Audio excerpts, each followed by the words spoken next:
girlfriend asked to borrow my phone. She didn't sound nervous. She didn't sound casual either, just calm, too calm. "Can I see it for a second?" I said yes. She scrolled longer than she needed to. Her face didn't change, but her grip tightened. Then she handed it back and said, "You're really good at pretending." I laughed. Because when someone accuses you of something crazy, you assume they're joking. I asked what she meant. She smiled. The kind of smile you give when you already know the answer. "Nothing," she said.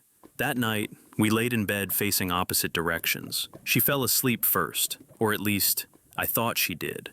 Her phone buzzed. I stared at it for a long time. I told myself I trusted her. Then I unlocked the screen. The last message said, "He doesn't suspect a thing." My stomach dropped. I scrolled up. Weeks of messages, late nights, missed calls. Then I saw the name. It wasn't a coworker. It wasn't an ex. It was my best friend. I felt sick. I locked the phone and placed it back exactly where it was. I didn't sleep at all. The next morning, she kissed me goodbye and said, "Love you," like nothing was wrong.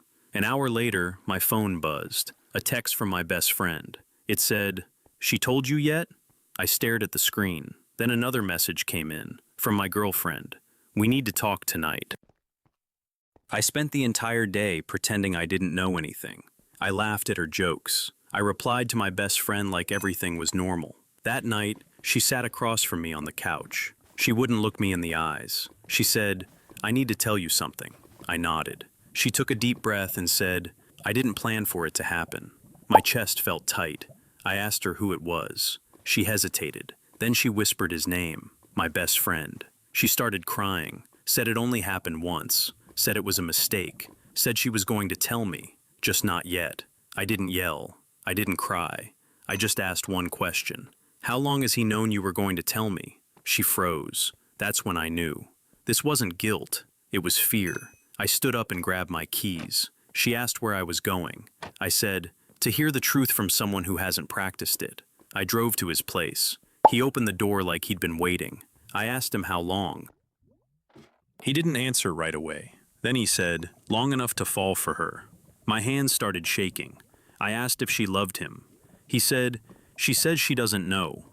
I laughed, because that was the same thing she told me 2 years ago when we first started dating. As I walked away, my phone buzzed. A message from her. "Please don't do this." Then another one. "I chose you." I stopped walking, because if she really chose me, she wouldn't have waited until she was about to lose me. I wish I could say this is where it ended. It isn't. Like and subscribe for part 2.